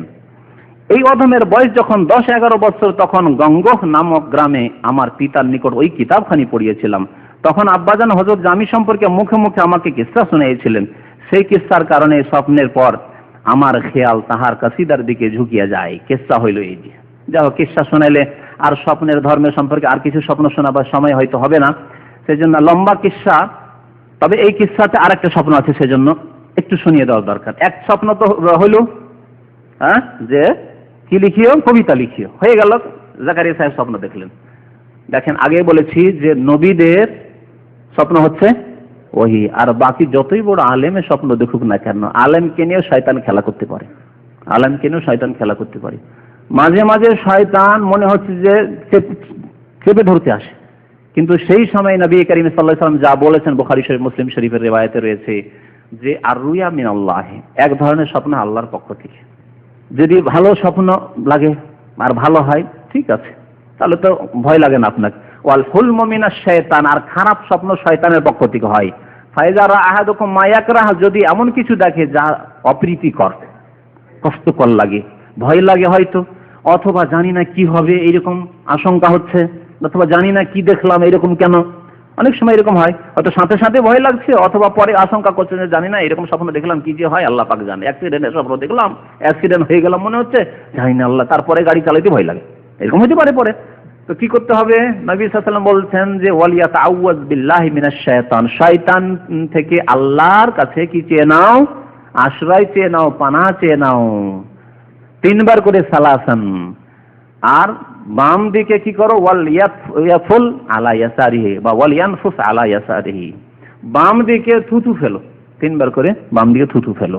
কি বলতে হবে? আউযু বিকালিমাতিল্লাহি তাম্মাতি মিন গাযাবিহি ওয়া ইকাবিহি ওয়া শাররি ইবাদিহি ওয়া মিন হামাযাতিশ শায়তানি আন ইয়াহদুরুন। আল্লাহর কাছে আশ্রয় গ্রহণ করলেন শয়তানের অনিষ্ট থেকে, বিভিন্ন রকমের যে অনিষ্ট রয়েছে শয়তানের সে থেকে, দিয়ে তারপরে থুথু করে বাম দিকে বা থুথু ফেলে নেন, তারপরে আপনি কাছে যান ডান দিকে, তারপরে কখনো সেই রাত্রে আপনাকে খারাপ স্বপ্ন দেখাতে পারবে না।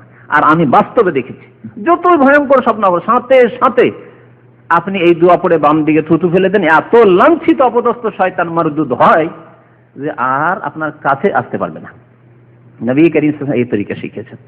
আর এই কাসিদার স্বপ্ন দেখলেন, সেই কাসিদাতে শিরকে ভরা। আর কেমন করে এত বড় জাকারিয়া সাহেব, যাকে শাইখুল হাদিস বলা হচ্ছে ভারত উপমহাদেশের, তিনি এই শিরকি কাসিদা লিখে দিলেন। কিসসাতেও আরেকটি স্বপ্ন আছে। কিসসাতে কি স্বপ্ন আছে? হযরত জামি রহমতুল্লাহ আলাইহি এই কাসিদা লেখার পর একবার হজে রওনা হয়ে গেছে। এই কাসিদা, শিরকি কাসিদা, তারাহাম ইয়া নবী আল্লাহ তারাহাম, আল্লাহ নবী দয়া করুন দয়া করুন, এই কাসিদা নিয়ে তাহার ইচ্ছা ছিল মদিনায় মুনাওয়ারা পৌঁছিয়া হুজুরে পাক সাল্লাল্লাহু আলাইহি ওয়াসাল্লামের দরবারে এই কাসিদা পাঠ করবে, আল্লাহ রাসূলকে শোনাবে, ইয়া রাসূলুল্লাহ তারাহাম, ইয়া নবী আল্লাহ তারাহাম। নবীর কাছে দরখাস্ত করবে, আর নবী এত খুশি যে না একে আসতে দিন। এই জন্য নয় যে শিরিক করতে আসছে, এই জন্য যে আল্লাহর নবী এত খুশি হবেন, আল্লাহ নবী এত খুশি হবেন, আর আল্লাহ এত খুশি হবেন, আল্লাহ খুশি, রসুলও খুশি, যে হাত বেরিয়ে চলে আসবে, কবর থেকে হাত বেরিয়ে চলে আসবে, আর লোকেরা এসে ফিতনায় পড়ে যাবে, হাজার হাজার লোক ভিড় ভাড় করবে চুমো দেওয়ার জন্য। কিস্সায় আছে। হজ আদায় করার পর তিনি যখন মদিনা শরীফ জিয়ারতের ইরাদা করিলেন, তখন মক্কা শরীফের আমির হুজুর আকরাম সাল্লাল্লাহু আলাইহি ওয়াসাল্লামের জিয়ারত লাভ করলেন। এখানে একটি কথা বলি, নবী করিম সাল্লাল্লাহু আলাইহি ওয়াসাল্লামকে যেই ব্যক্তি স্বপ্ন দেখলো, আল্লাহর নবী বলেছেন সেই ব্যক্তি নবীকেই দেখলো, কিন্তু তার যেই রকম চেহারা, আকার, আকৃতি, শরীরের অবয়ব ছিল, দেহ গঠন ছিল, সেই রকম আকারেই দেখতে হবে। আর এই ক্ষেত্রে 100% ইয়াকিনের সাথে সাহাবী ছাড়া অন্য কেউ বলতে পারবে না। পারবে? সাহাবী যারা দিনে দেখছেন আল্লাহর নবীকে, রাত্রে যদি স্বপ্ন দেখেন তাহলে ইয়াকিনের সাথে বলবেন একেবারে আল্লাহর নবীকে দেখলাম, ঠিক কিনা? যেমন আপনি যদি আপনার বন্ধুকে বা আপনার আব্বাকে দেখেন, আর আপনার হুবহু আপনার আব্বার মতো, তাহলে আপনি ইয়াকিনের সাথে বলতে পারবেন যে আজকে রাত্রে আমি আমার আব্বাকে বা আম্মাকে স্বপ্নে দেখেছি। কিন্তু আপনার আব্বা, কেউ বলছে এটি আপনার আব্বা, কিন্তু একেবারে কালো আফ্রিকান, অথচ আপনি একজন বাংলাদেশি এশিয়ার মানুষ, কালো আফ্রিকানকে দেখছেন আর বলছে এই তোমার বাবা, এই তোমার বাবা। মানবেন? ঠিক কিনা? সাহাবীরা একথা বলতে পারবেন যে আমি আল্লাহ নবীকে দেখলাম না কাকে দেখলাম, আল্লাহ নবীর আকার আকৃতি দেখেছি, সুতরাং আল্লাহ নবীকে অবশ্যই দেখেছি। কারণ নবী সাল্লাল্লাহু আলাইহি ওয়াসাল্লাম বলেছেন, মান রাআনি ফিল মানামি ফাকাদ রাআনি ফাইন্না শাইতানা লা ইয়াতামাসসালু বি। যেই ব্যক্তি আমাকে স্বপ্ন দেখলো সে আমাকেই দেখলো, কারণ শয়তান আমার রূপ ধারণ করতে পারে না, আমার রূপ ধারণ করতে পারে না। কিন্তু শয়তান এই দাবি কি করতে পারে না, আফ্রিকান কালো হয়ে এসে বা ইউরোপিয়ান আমেরিকান সাদা হয়ে এসে দাবি করবে যে আনা মোহাম্মদ, এই কথা দাবি করতে পারে না। আচ্ছা, কেউ যদি স্বপ্নে এইরকম দেখে, ইউরোপিয়ান চুলে যদি আল্লাহ নবীকে, আর দাড়িও যদি ইউরোপিয়ান দাড়ি দেখে, মানে কালো নয়, তাহলে কি সে বিশ্বাস করবে স্বপ্নে দেখেছে আল্লাহ নবীকে? না। তাহলে শয়তান তাকে নিয়ে খেলা করেছে, শয়তান তাকে নিয়ে খেলা করেছে। শয়তান এসে বলছে মিকামিকি যে আমি আল্লাহর নবী। শয়তান কি মিথ্যা কথা এরকম বলতে পারে না? নবীর রূপ ধারণ করতে পারে না, কিন্তু মিথ্যা কথা বলতে পারে অন্য আকারে এসে।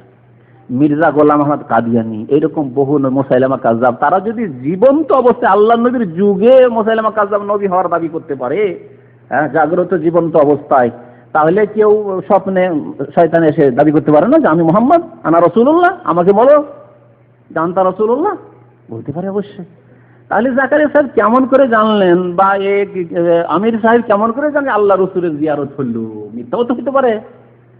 এই জন্য আলেমরা বলেছেন যে নবী সাল্লাল্লাহু আলাইহি ওয়াসাল্লামের দেহের পুরো গঠন সম্পর্কে যার পুরো জ্ঞান নেই, সেই ব্যক্তির দাবি করা ঠিক নয় যে আমি আল্লাহ নবীকে দেখেছি।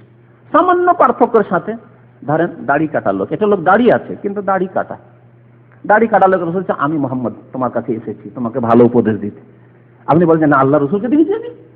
কখনো না, মিথ্যা কথা। শয়তানকে দেখেছিলাম। কেন? আল্লাহ রসুল দাড়ি কাটা ছিল না, দাড়ি ছোট করা ছিল না। নবী সাল্লাল্লাহু আলাইহি ওয়াসাল্লামের চুল ছিল বড় চুল।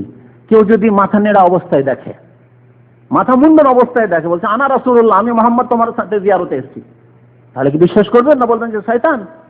শয়তান।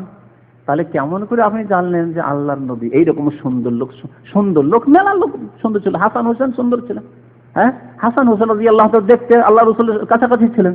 মুসাব বিন উমাইর এক সাহাবী ওহদে শহীদ হয়েছিলেন, তার শহীদ হয়ে অনেকে মনে করেন আল্লাহ নবী শহীদ হয়ে গেছে, কারণ চেহারা একবারে কাছাকাছি নবী সাল্লাল্লাহু আলাইহি ওয়াসাল্লামের মতো ছিল দেখতে, হাদিস আছে না? তাহলে কেমন করে আপনি স্বপ্নে দেখবেন একজন, আপনি আল্লাহ নবী সাহাবী নন, সচক্ষে দেখেন, আর বলবেন আল্লাহ নবীকে দেখেছি? তাহলে জাকারিয়া সাহেবকে নিয়ে এইরকম শয়তানে খেলা করেছে, আর এই আমির সাহেবকে নিয়েও শয়তানে খেলা করেছে।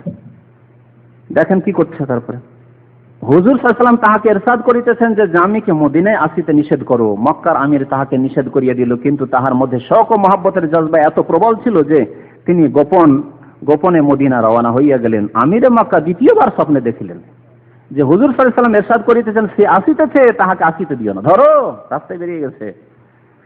আমিরে মক্কা তাহার পিছনে লোকজন দৌড়াইল এবং তাহাকে ধরিয়া আনিল ও জোর পূর্বক তাহাকে জেলখানায় বন্দী করিয়া দিল।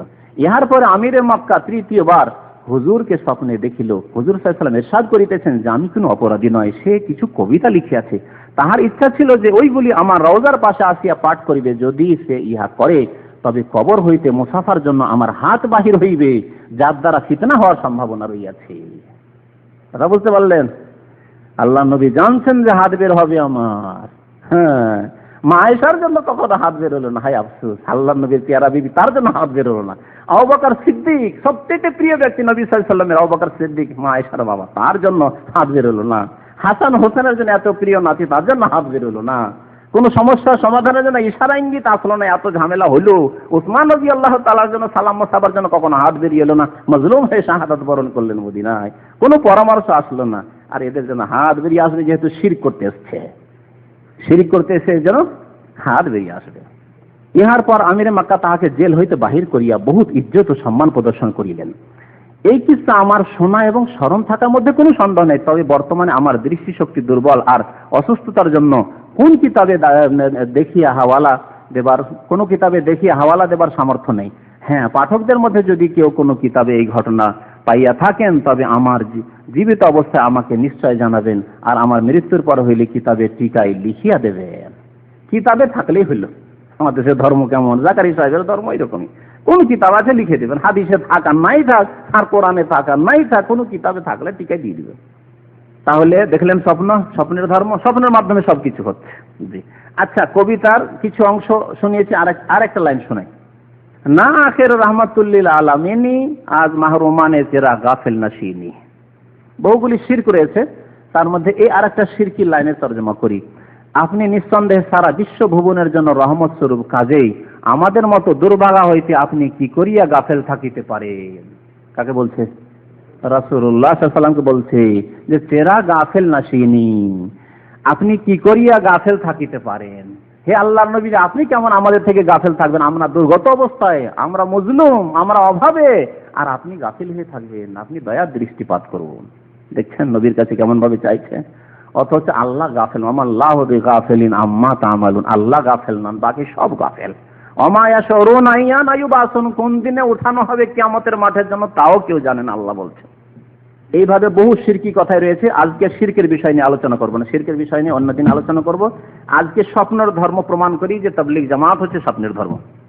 তাবলীগ জামাত হচ্ছে স্বপ্নের ধর্ম, এটা দেখেন এবং বিশ্বাস করেন তাদের কিতাব থেকে, অন্যদের কথা না।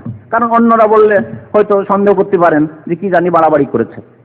ফাজাইলে হজ, এই ফাজাইলে হজের পৃষ্ঠা নম্বর 197, কিস্সা নম্বর 4, কিস্সা নম্বর 10, কিস্সা নম্বর 4 শোনায়। কিস্সাগুলি অনেকগুলো আবার বড় বড় রয়েছে। হযরত মালিক বিন দিনার বলেন, আমি হজে রওনা হইয়াছিলাম, পথির মধ্যে একজন যুবককে দেখতে পাই যে সে পায়দাল যাইতেছে। পায়দাল বুঝছেন তো না? পায়দাল যাইতেছে, যে তবলিগি ভাইয়ের বাংলা।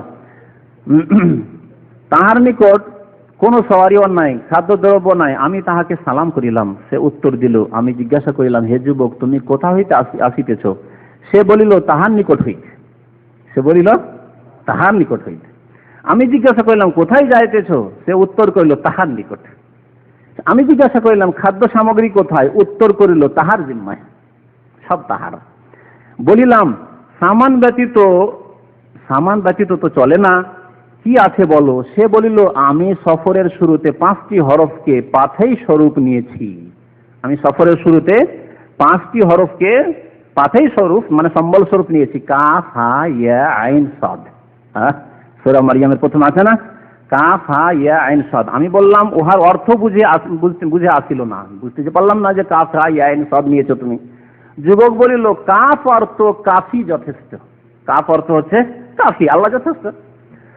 দেখছেন কিরকম ব্যাখ্যা, কোরআনের ব্যাখ্যা, যা কোনো মুফাসসিরও জানেননি, নবী সাল্লাল্লাহু আলাইহি ওয়াসাল্লামও বলেননি, সাহাবারাও জানেননি এই তাফসীর। কাফ অর্থ যথেষ্ট, আর হা, তারপরে হা আছে অর্থ হাদি, মানে পথ প্রদর্শক, আল্লাহ রাস্তা দেখাবেন, হয়ে গেল। তারপর ইয়া আছে, ইয়া অর্থ ঠিকানা দাতা, ইয়া অর্থ ঠিকানা দাতা, জানি না কোথা থেকে অর্থ করলো, আওয়াই আবি থেকে করলো হয়তো। তারপরে আইন আছে, আইন অর্থ আলেম, সর্বজ্ঞানী। কাফা, ইয়া, আইন। আইন অর্থ আলেম, অর্থাৎ আল্লাহ সবকিছু জানছেন, আমার কি অবস্থা, আমার আবার খাবার দাবার নেওয়ার কি প্রয়োজন? আল্লাহ যখন জানবেন না, নিয়ে দেবেন, খাবার দিয়ে দেবেন। দেখছেন কেমন আল্লাহ ভরসা। এইরকম ইসলাম আল্লাহ ভরসা আছে নাকি? এইরকম আল্লাহ ভরসা করে তবলিগি ভাইদের সৌদি আরবে আসা উচিত নয়, গালফে আসা উচিত নয়, ইউরোপ আমেরিকা যাওয়া জায়েজ নয় তাদের জন্য। তারা আল্লাহর হস্তে বাংলাদেশে বসুক, আল্লাহ যখন দেখবে যে খাবার নেই, খাবার ওদের বাড়িতে নামিয়ে দেবে, দরকার কি? তারপর আবার ও বকচা বকচি ওসব বাঁধার দরকার কি, যে খাবার দাবার চাল ডাল বেঁধে নিয়ে যে তাও বাঁধার দরকার নেই।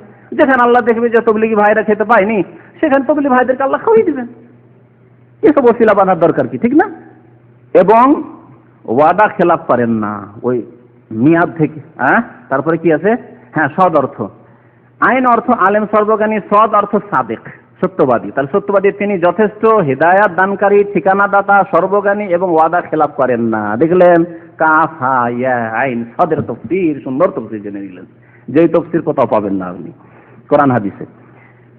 সেই জাত থাকিতে আবার ভয় কিসের, মানে সেই আল্লাহ থাকতে ভয় কিসের? হযরত মালিক রাহমাতুল্লাহ বলেন, তার কথা শুনিয়ে আমি তাহাকে আপন কুর্তা দিয়ে দিতে চাই।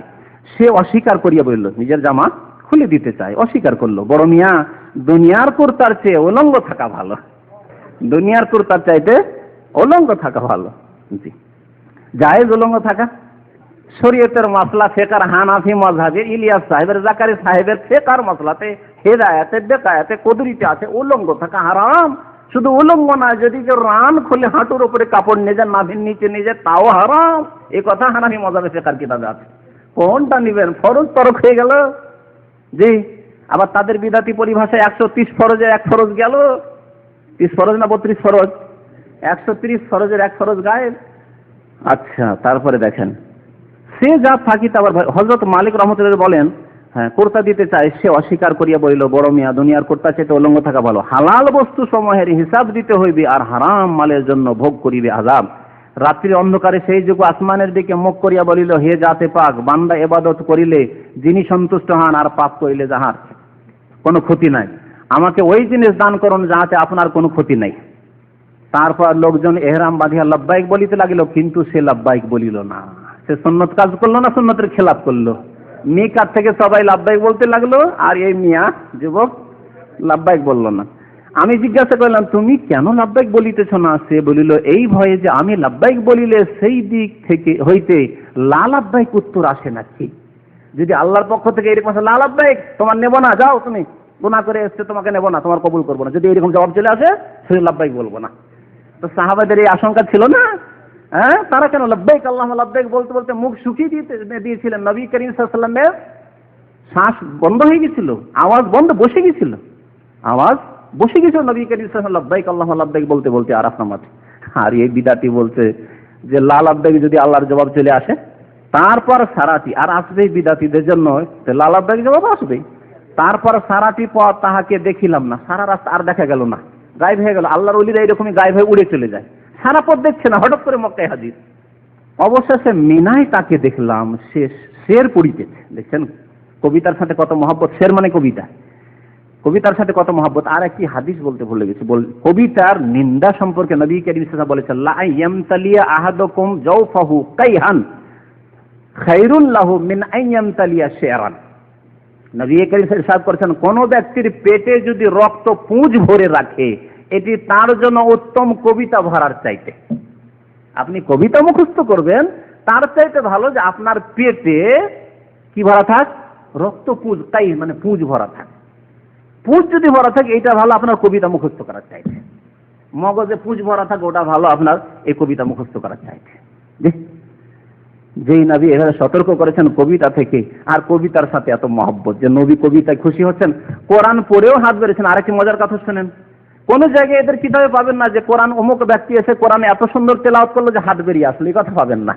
আর অমুক ব্যক্তি রসুলের এই হাদিস পড়লো, বনিয়াল ইসলাম আল্লাহ খামসিন ইসলামের এই হাদিস পড়লো, গুরুত্বপূর্ণ হাদিস পড়লো, আদ-দীনুন নাসিহা এই গুরুত্বপূর্ণ হাদিস পড়লো, তখন হাত বেরিয়ে আসলো, কোথাও পাবেন না। কিন্তু কবিতা পড়লে হাত বেরিয়ে আসে, কবিতা পড়লে ওয়ালাইকুম আসসালামের জবাব আসে। দেখছেন শয়তান কেমন এদেরকে নিয়ে খেলা করেছে। তারপর সারাটি পথ তাহাকে দেখলাম, অবশেষে মিনায় তাকে দেখলাম, সে শের পড়িতেছে। তাহার অর্থ এই যে, শেরের অর্থ শুনেন, ওই মাহবুব আমার রক্ত বহাইতে পছন্দ করেন, আমার রক্ত তাহার জন্য হারামের বাহিরেও হালাল এবং হারামের ভিতরেও হালাল। আল্লাহর কসম, আমার রূহ যদি জানিত যে কাহার সহিত তাহার সম্পর্ক, তবে সে পায়ের বদলে মাথার উপর দাঁড়াইত।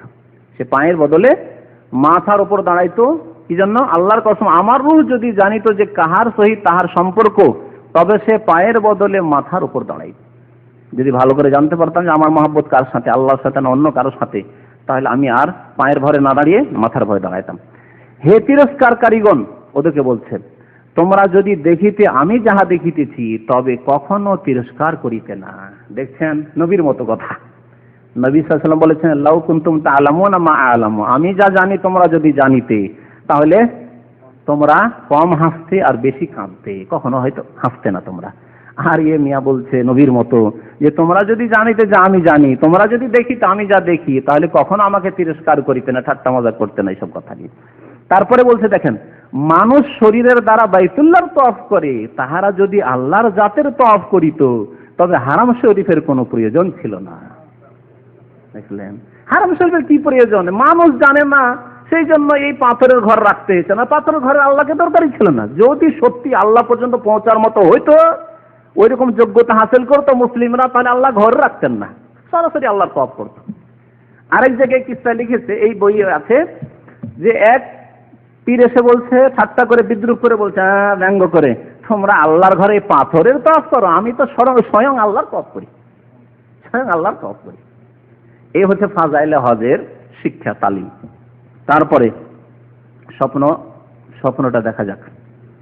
মানুষ হজ করিতেছে, আর আমার হজ হইল যেই জিনিসে আমার মনে শান্তি। যুবকটি তারপর এই দোয়া করিল, মানুষ তোমার নৈকট্য লাভের জন্য কুরবানি করিতেছে, আর আমার নিকট কুরবানি করার মতো কিছু নাই, কাজেই তোমার দরবারে আমি আমার জানটুকু পেশ করিতেছি, তুমি উহা কবুল করো। তারপর এক চিৎকার করিয়া উঠিল এবং মুর্দা হইয়া মাটিতে পড়িয়া গেল, মরে গেল। দিল কুরবানি করে, জানছে যে আমি কুরবানি করছি নিজেকে, বুঝতে পারছেন? এরা জানতে পারছে আমি কুরবানি করছি। এইরকমই বিরাটপন্থী চরমনাই যে হালাক হলো, মরলো কিছুদিন আগে, তাদের পত্রিকায় লিখেছে এবং তাদের ছাত্র শিষ্যরা এখানে বয়ান করে বেড়াচ্ছে যে ইন্তেকালের আগে সবকে বলে দিল যে এখন আমি তোমাদের থেকে বিদায় নিচ্ছি, সবার থেকে বিদায় নিচ্ছি, এখন বিদায় নিচ্ছি, আমার এখন চলে এসছে, এখন পরোয়ানা চলে এসছে, খবর আমার কাছে চলে এসছে, আমার অনুমতি নেওয়া হয়ে গেছে।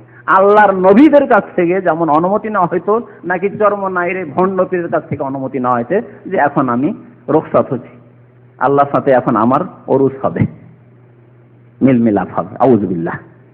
তারপরে বলছেন, তারপর গায়েব হইতে একটি আওয়াজ আসছিল, মরে যাওয়ার পরে গায়েব থেকে একটি আওয়াজ আসলো, ইনি আল্লাহর দোস্ত। গায়েব থেকে এদের আওয়াজ আসে, কোরআন হাদিস লাগে না? গায়েব থেকে জানতে পারে যে কে আল্লাহর দোস্ত, কে জান্নাতি, কে জাহান্নামী, সব জানতে পারে। আল্লাহর জন্য কুরবান হইয়াছে, আল্লাহর জন্য কুরবান হইয়াছে। হযরত মালিক বলেন, আমি তাহার কাফন দাফনের ব্যবস্থা করি, সারা রাত আমি চিন্তাযুক্ত ছিলাম, একটু তন্দ্রা আসিলে আমি তাহাকে স্বপ্নে দেখিয়া জিজ্ঞাসা করিলাম। এই যে স্বপ্নের ধর্ম, এখন শোনেন, স্বপ্নের ধর্ম শোনেন। এই তন্দ্রাতেই সে স্বপ্ন দেখতে লেগেছে, জানাব আপনার সহিত কিরূপ ব্যবহার করা হইয়াছে, জিজ্ঞাসা করছে। সে বলিল, তাহারা কাফেরদের তরবারিতে শহীদ হইয়াছেন, আর আমি মাওলার প্রেমের তলোয়ারে শহীদ হইয়াছি। আল্লাহর নবী সাহাবারা শহীদ হয়েছেন, 70 জন শহীদ হয়েছেন ওহুদের মাঠে কাফেরের তলোয়ারে। হ্যাঁ, সাইয়্যিদুশ শুহাদা যিনি কাফেরের তলোয়ারে শহীদ হয়েছেন, আর আমি কেমন শহীদ? হ্যাঁ, আল্লাহর প্রেমে, ইশকে শহীদ হয়েছে। ইশকে, ইশক সম্পর্কে এর আগে শুনিয়েছি আপনাদেরকে না? ইশক করে এরা, আল্লাহর সাথে বেয়াদবি করে ইশক করে এরা, রসুলের সাথে ইশক করে, হ্যাঁ, আর বিবির সাথে ইশক করে, আর প্রেমিকার সাথে ইশক করে। কিন্তু এরা মায়ের সাথে বাবার সাথে আবার ইশক করে না। কথা বুঝতে পেরেছেন? মায়ের সাথে বাবার সাথে একটু ইশক করো, হ্যাঁ, তা কেন করো না? বোনের সাথে ইশক করো, শাশুড়ির সাথে ইশক করো, তাদের সাথে কেন ইশক করো না? ইশক মানে প্রেম, এরা প্রেম করে। এই জন্য পীরেরা মরে গেলে মৃত্যু দিবসকে তারা মৃত্যু দিবস বলে না, কি বলে জানেন? ওরস। এই যে পীরদের মাজারে ওরস লাগে, কি যেন ওরস লাগে। ওরস মানে বিবাহর দিন। বিবাহর দিন বিবাহ হলে আপনি কি ভাবছেন? কবুল হয়ে গেছে, এখন টেনে নিয়ে এসে ঘরে উঠাইতে পারবো? পারবেন না, পারবেন না। বিবাহ কবুল করে রেখেছে, যদি বলে আইসো, আসতে হবে তাকে, তার আগে কি টেনে উঠাইতে পারবেন ঘরে বাসরে? পারবেন না। এদের ধারণা ওরস মানে বিবাহ শাদী, আরবি ভাষায় ওরস মানে বিবাহ শাদী। এদের বেয়াদবি আল্লাহ সম্পর্কে, কুফরির বেয়াদবি, যে তাদের মৃত্যু হলে মৃত্যু হয় না, আল্লাহর সাথে গিয়ে এত প্রেম করেছিল, এতদিন দেখা সাক্ষাৎ হয়নি, প্রেম করার পরে তাদের আল্লাহর সাথে মিল মিলাপ এখন হবে, বাসর হবে, আউযুবিল্লাহ। এই জন্য এই দিনের নাম, মৃত্যু দিবসের নাম কবর পূজারীদের কাছে, বিদআতপন্থীদের কাছে, সুফিদের কাছে হচ্ছে ওরস। আর ওরস লাগে বাংলাদেশে, ভারতে, এই ওরস। তো আল্লাহ পাক রব্বুল আলামিন দেখলেন, এদেরকে স্বপ্নের ধর্মে জানিয়ে দিলেন যে কি হয়েছে না হয়েছে, কার কি হলো না হলো জেনে ফেললেন, যে প্রেমের তলোয়ারে, আল্লাহর মাওলার প্রেমের তলোয়ারে শহীদ হয়েছি। ঘটনার অর্থ এই নয় যে সর্ব বিষয়ে শহীদানের মর্যাদা পাইয়াছে, কারণ ভিন্নভাবে তাহাদের সাহাবী হওয়ার গৌরবও ছিল। আল্লাহ রসুলের যারা সাহাবায়ে কেরাম শহীদ হয়েছেন তারা শহীদও ছিলেন আর সাহাবী ছিলেন, আর এই ব্যক্তি সাহাবী শুধু হতে পারেননি, বাকি শহীদ হয়েছেন। দেখলেন, স্বপ্নের মাধ্যমে জেনে নিলেন যে শহীদ হয়েছেন। স্বপ্ন আর একটি স্বপ্ন শোনায়, কিসসা খুব বড় আছে, লম্বা কিসসা শোনালে তো সময় লেগে যায়। একজন লোক আল্লাহর ওলি, মানে বিদাতি ওলি, সে সেজদায় পড়িয়া গেল। আমি তাহার নিকট গিয়া তাহাকে ডাকিলাম, দেখিলাম কোনো সারা শব্দ নেই, অর্থাৎ মরিয়ে গিয়েছে। আমি তাহার কাফন দাফনের ব্যবস্থার জন্য তাড়াতাড়ি ঘরে যাইয়া দুইজন সঙ্গীকে নিয়ে আসিয়া দেখিতে পাই যে তাহার লাশ আর সেখানে নাই। লাশ নেই, লাশ আল্লাহ নিয়ে গেছে। আল্লাহর সাথে এরা ইশ করে, আল্লাহকে রাখে লাশ, আল্লাহর সাথে প্রেম করে এরা, লাশ নেই। আফসুস করিতে করিতে আমি ঘরে গিয়া শুইয়া পড়ি, লাশ পেলাম না। কাফন দাফনের চেষ্টা করলাম, এত কষ্ট করলাম, মেহনত করলাম, পেলাম না। আফসুস করতে করতে গিয়ে ঘুমিয়ে পড়লাম। স্বপ্নে আমি দেখিতে পাই যে একটি বিরাট জামাতের মধ্যে সে আগে আগে রহিয়াছে, বিরাট জামাতের মধ্যে আগে আগে রহিয়াছে। তাহার শরীরে এত মহা মূল্যবান পোশাক ও নূর চমকিতেছে যে ভাষায় উহা বর্ণনা করা যায় না। আমি তাহাকে জিজ্ঞাসা করিলাম, তুমি কি মারা গিয়াছো? সে বলিল, জি হ্যাঁ। আমি বলিলাম, আফসোস, আমি তোমার কাফনের ব্যবস্থা করিতে পারিলাম না। ছেলে বলিল, সেই ছেলে আল্লাহর ওলি। এবার ছেলে বলিল, যেই মাহবুব আমাকে শহর হইতে বাহির করিয়া আপন জন হইতে পৃথক করিয়া আপন মহাব্বতের শরাব পান করাইয়াছেন, অপরের সপর্দ না করিয়া তিনি আমার কাফন দিয়াছেন। বুঝতে পারেনি, লম্বা সেন্টেন্স হয়ে গেছে তো। মানে কাফন আপনি কেন করবেন? আল্লাহ আমাকে বাড়ি থেকে বের করে নিয়ে এসেছেন, আল্লাহ আমাকে আমার জন্মভূমি মাতৃভূমি থেকে বের করে নিয়ে এসেছেন, আল্লাহ আমাকে আমার পরিবার সব থেকে বের করে নিয়ে এসেছেন। সে আল্লাহকে আর কারো সুপুর্দ আমাকে করেন? নিজেই তিনি কাফন দাফন আমার করেছেন, আল্লাহ নিজেই কাফন দাফন করেছেন। আমি বললাম, তোমার সহিত কিরূপ ব্যবহার করা হইয়াছে? ছেলে বলিল, আমাকে আল্লাহ পাক সম্মুখে দাঁড় করাইয়া জিজ্ঞাসা করেন, তুমি আমার নিকট কি চাও? আমি বললাম, হে মাওলা, আমি শুধুমাত্র আপনাকেই চাহিতেছি। বিদাতপন্থীরা, সুফিরা জান্নাতও চাই না, আর জাহান্নাম থেকেও বাঁচতে চাই না। তাদের কথাই, আল্লাহ জান্নাত চাই না, জান্নাতের কামনা করি না, আর জাহান্নামকে ভয় করি না, তোমাকে চাই। অথচ আল্লাহ পাক কোরআনে কারিমে বহু আয়াতে শিখেছেন, ইয়াদউনা রাব্বাহুম খাউফান ওয়া তামা, জাহান্নামকে ভয় করে আর জান্নাতের আশায়, লালসায় ইবাদত বন্দেগী করতে বলেছেন আল্লাহ পাক রব্বুল আলামিন। জি, ইয়াদউনানা রাগাবান ওয়া রাহাবা ওয়া কানু লানা খাস। আম্বিয়া কেরাম সম্পর্কে আল্লাহ পাক বলছেন যে তারা দোয়া করে আমার কাছে, আল্লাহ বলছেন রাগাবান আগ্রহী হয়ে জান্নাতের দিকে, আর রাহাবান জাহান্নামের ভয়ে ভীত হয়ে। তাহলে ভয়ও থাকতে হবে আর আশা আকাঙ্ক্ষা থাকতে হবে, এই নিয়ে ইবাদত বন্দেগী করতে হবে। এই হচ্ছে কোরআনের শিক্ষা। আর বিদাতপন্থীদের, পীরপন্থীদের আর জাকারিয়া সাহেবের, ইলিয়াস সাহেবের শিক্ষা এই দেখছেন। আমি শুধুমাত্র আপনাকেই চাইতেছি এবং আমার জামানার সমস্ত মানুষের জন্য আমার সুপারিশ কবুল করিতে হইবে। যুগের সমস্ত মানুষের জন্য, মুসলিম শুধু না, সমস্ত মানুষ। ওই যুগের হিন্দুরাও পার পেয়ে যাবে, ওই যুগের ইহুদি নাসারা সব পার পেয়ে যাবে, সব জান্নাত পেয়ে যাবে। আমি শুধুমাত্র বলছে সুপারিশ কবুল করিতে হইবে। উত্তর হইল, তুমি যাহা চাহিয়াছ। শোনেন উত্তর, আল্লাহর পক্ষে আবার উত্তর আসছে। উত্তর হইল, তুমি যাহা চাহিয়াছ তাহাই পাইবে, তাহাই পাইবে। তারপরে ছেলেটি বিদায়ের জন্য হাত বাড়াইয়া আমার সহিত মুসাফা করিয়া বিদায় নিল। হ্যাঁ, সব স্বপ্নে হচ্ছে, মরে গেছে স্বপ্ন যুগে, এখন সালাম মুসাফা করে বিদায় নিল। আমি নিদ্রা হইতে উঠিয়া চটপট করিতে থাকি। তারপর হজের বাকি কাজ সম্পাদন করিয়া দেশে রওনা হই। কাফেরার লোকজন বলা বলি করিতে লাগিল, তোমার হাতের সুগন্ধিতে সমস্ত মানুষ হয়রান হইয়া যাইতেছে। এক মজার কথা, ও তো গেল, কাফন দাফন তা আল্লাহ করেছেন এই যুবকের, তারপরে এই যে হাতে স্বপ্নে যখন মুসাফা করেছে, স্বপ্ন থেকে সুগন্ধি চলে আসছে। হ্যাঁ, স্বপ্ন থেকে আল্লাহর ওলির হাত যদি স্বপ্নে দেখে এত সুগন্ধি আসে, তাহলে জিন্দা পীরের হাতে যদি মুসাফা করতে পারেন, বয়াত করতে পারেন, তো কতই না সুগন্ধি আসে। তাহলে ভারত বাংলাদেশের মানুষ, পাকিস্তানের মানুষ কেন পীরের পূজা করবে না আর পীরের বয়াত করবে না? হ্যাঁ, জি জি, শোনেন তারপরে। হ্যাঁ, এই এক মজার কথা। এতক্ষণ পর্যন্ত সে জেনেছে কি না জেনেছে, সুগন্ধি লোকেরা পাচ্ছে। এখন সুগন্ধিতে সমস্ত মানুষ হয়রান হইয়া যাইতেছে। কথিত আছে, মৃত্যু পর্যন্ত ইব্রাহিমের হাত হইতে খুশবু বাহির হইত। যতদিন বেঁচে ছিল এই খুশবু আসতে থাকতো। এই হলো স্বপ্নের ধর্ম। স্বপ্ন সম্পর্কে সময় আছে? সময় শেষ। 13 নম্বর কিসসা, 203 পৃষ্ঠা, ফাজাইল হজ। বলছেন আব্দুল্লাহ জওহারি বলেন, আমি 1 বছর আরাফাতের ময়দানে হাজির ছিলাম। সেখানে আমার একটু তন্দ্রা আসায় আমি দেখিতে পাই যে আসমান হইতে দুইজন ফেরেশতা অবতরণ করিয়া একে অপরকে জিজ্ঞাসা করিল, এই বৎসর কতজন লোক হজ করিতে আসিয়াছে? ফেরেশতারা জিজ্ঞাসা করেছে স্বপ্নে, আরাফার মাঠে আবার ঘুম চলে এসছে। সাথী উত্তর দিল, 6 লক্ষ লোক হজ করিয়াছে, কিন্তু মাত্র 6 জনের হজ কবুল হইয়াছে। স্বপ্নের ধর্ম দেখলেন, স্বপ্নের মাধ্যমে জেনে নিল যে এবার আরাফার মাঠে কত লোক এসছে আর কত লোকের হজ কবুল হয়েছে। 6 লক্ষ এসেছে, মাত্র 6 জনের হজ কবুল হয়েছে, কিন্তু মাত্র 6 জনের হজ কবুল হয়েছে। এই কথা শুনিয়ে আমি এত মনক্ষুণ্ণ হইয়া পড়িলাম যে মনে চাহিল নিজের গালে থাপ্পড় মারি এবং খুব কান্নাকাটি করি। এমত অবস্থায় প্রথম ফেরেশতা আবার জিজ্ঞাসা করিল, যাহাদের হজ কবুল হয় নাই আল্লাহ পাক তাহাদের প্রতি কিরূপ ব্যবহার করিয়াছেন, হজ যে কবুল হলো না? দ্বিতীয় ফেরেশতা উত্তর করিল, আল্লাহ পাক রহমতের দৃষ্টি নিক্ষেপ করিয়াছেন, 6 জনের বদলে 6 লক্ষ লোকের হজ কবুল করিয়াছেন। 6 জনের কবুল হয়েছে, কিন্তু সেই 6 জনের লেজ ধরে 6 লক্ষ সবাই পার পেয়ে গেল। স্বপ্নের মাধ্যমে সবাই জান্নাতের সার্টিফিকেট পেয়ে গেল, গুনাহ খাতা সব মাফ পেয়ে গেল। বুঝতে পারলেন এই স্বপ্নের ধর্ম? এছাড়াও বহু স্বপ্নের কথা আছে, ইনশাআল্লাহ তাআলা আগামী মজলিসগুলিতে এই স্বপ্নগুলি শোনাবো ইনশাআল্লাহ। আল্লাহ রাব্বুল আলামিন যেন আমাদেরকে হিদায়াতের পথ দেখান। রব্বানা লা তুযিগ কুলুবানা বা'দা ইয হাদাইতানা ওয়া হাব লানা মিন লাদুনকা রাহমাতান ইন্নাকা আনতাল ওয়াহ্হাব। হে আল্লাহ, যেমন ভাবে এই বিদাতীদেরকে আল্লাহ হিদায়াত করে দেওয়ার পরে, মুসলমান হওয়ার পরেও, মুসলিম পরিবারে জন্ম নেওয়ার পরেও গোমরাহ করেছে, আল্লাহ আমাদেরকে গোমরাহ করিও না। আল্লাহ আমাদেরকে নেক আমলের তৌফিক দান করো। শিরক বিদআত থেকে আর এইসব যে উদ্ভট কথা থেকে আল্লাহ আমাদেরকে বেঁচে থাকার তৌফিক দান করো। এইসব বাতিল পন্থা থেকে আল্লাহ আমাদেরকে বেঁচে থাকার তৌফিক দান করো। আল্লাহ আমাদেরকে তাওহীদের উপর কায়েম রাখো, সুন্নাতের উপর আমাদেরকে কায়েম রাখো, শিরক বিদআত থেকে আমাদেরকে মুক্ত রাখো। আল্লাহ যেন আমাদেরকে দুনিয়াতেও সুখী রাখেন, আখিরাতেও সুখী রাখেন। রব্বানা আতিনা ফিদ দুনিয়া হাসানাহ ওয়া ফিল আখিরাতি হাসানাহ ওয়া কিনা আযাবান নার। ওয়া সাল্লাল্লাহু আলা নাবিয়িনা মুহাম্মদ ওয়া আলা আলিহি ওয়া সাহবিহি আজমাইন।